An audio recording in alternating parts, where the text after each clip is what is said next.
திரு சீமான் அவர்கள் காரைக்குடி தொகுதியில் ஜெயிக்கிறதுன்றது நாம் தமிழர் கட்சிக்கு கண்டிப்பாவே ஒரு புத்துணர்ச்சியை 100% கொடுக்கும். ஏங்க, ஒரே ஒரு எம்எல்ஏ சட்டமன்றத்துக்கு போய் என்னங்க பண்ண முடியும்? டிடிவி தினகரன் கூட தான் ஆர்கே நகர்ல ஜெயிச்சாரு, சட்டமன்றத்துக்கு போனாரு. அவர் என்னங்க ஆனாரு? ஒத்த எம்எல்ஏ வச்சுக்கிட்டு ஒண்ணுமே பண்ண முடியாதுங்க. தனி மரம் தோப்பாகாதுன்ற பழமொழி திரு சீமான் அவர்களுக்கு என்ன தெரியாமலே போயிட போகுது அப்படின்னு சொல்லி பல பேர் சொல்லலாம். கரெக்ட் தான், தனி மரம் எப்பவுமே தோப்பாகாது தான். ஆனா திரு சீமான் அவர்கள் என்ன சொல்றாரு? தனித்தனி மரங்களை தான் ஒண்ணு சேர்ந்துதான் தோப்பை உருவாக்க முடியும் அப்படின்னு சொல்லி திரு சீமான் அவர்கள் சொல்றாரு. நேற்று வரைக்கும் நாம் தமிழ் கட்சிக்குன்னு சொல்லி எம்எல்ஏ இல்ல, எம்பி இல்ல. 2026 திரு சீமான் அவர்கள் காரைக்குடி தொகுதியில் ஜெயிச்சாருன்னா நாம் தமிழ் கட்சியோட எம்எல்ஏ எண்ணிக்கை ஒன்னா உயருது. 2029 நாடாளுமன்ற தேர்தலில் நாம் தமிழ் கட்சியின் எம்பி எண்ணிக்கை ஒன்னா உயர்ந்தாலும் உயரலாம். இப்படி 1, 2, 3 சொல்லி உயர்ந்தாதான் திரு சீமான் அவர்கள் 2031 தமிழ்நாட்டோட முதலமைச்சர் ஆக முடியும்.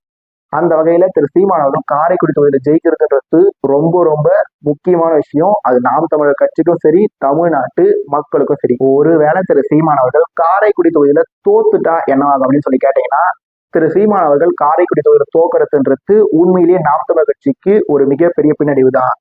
ஏன்னா 2016 கடலூர்ல தோக்குறாரு, 2021 திருவொற்றியூர்ல தோக்குறாரு, இப்ப 2026 காரைக்குடியிலையும் தோத்துட்டாருன்னா தொடர்ந்து 3 தேர்தல்ல நாம் தமிழர் கட்சியே தோக்குறாங்க. நாம் தமிழர் கட்சியோட தலைமை ஒருங்கிணைப்பாளரும் தோக்குறாரு. கட்சியும் தோத்து கட்சியோட தலைவரும் தோக்குறாருன்னா அது உண்மையிலேயே அந்த கட்சிக்கு மிகப்பெரிய பின்னடைவு தான். ஏன்னா அதிமுக தோக்கும், ஜெயலலிதா ஜெயிப்பாங்க, திமுக தோக்கும், கருணாநிதி ஜெயிப்பாரு அப்படின்னு சொல்லி தலைவர்கள் எப்பவுமே பெரும்பாலும் ஜெயிச்சிருவாங்க. ஜெயலலிதா தோத்துருக்காங்க, மு.க. ஸ்டாலின் தோத்துருக்காரு, எடப்பாடி பழனிசாமி தோத்துருக்காருன்னு சொல்லி கிட்டத்தட்ட எல்லாருமே தோத்துருக்காங்க. ஐயா கருணாநிதி தோத்ததில்ல, மோடி தோத்ததில்லைன்னு சொல்லி ஒரு சில உதாரணங்கள் இருந்தாலும் எண்ணற்ற தலைவர்கள் எலெக்ஷன்ல தோத்துருக்காங்க. ஆனா தொடர்ச்சியா 3 தேர்தல்ல முதலமைச்சர் ஆகன்ற கனவுல இருக்க ஒரு தலைவர் தோக்குறதுன்றது சாதாரண விஷயம் இல்லை. நாம ஆனா முன்னாடியே சொன்ன மாதிரி திரு சீமான் அவர்கள் ஜெயிப்பாருன்றது தான் என்னோட கணிப்பு. ஒருவேளை திரு சீமான் அவர்கள் தோத்தாலும் அவர்கிட்ட என்ன இருக்கு?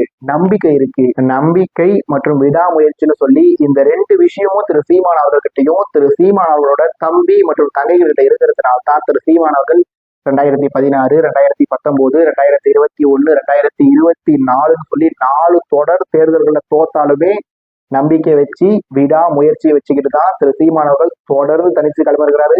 தொடர்ந்து தனிச்சு களமிறங்குறாருன்னு சொல்லி தொடர்ச்சியா தனித்து களம் இறங்கிட்டே இருக்காரு.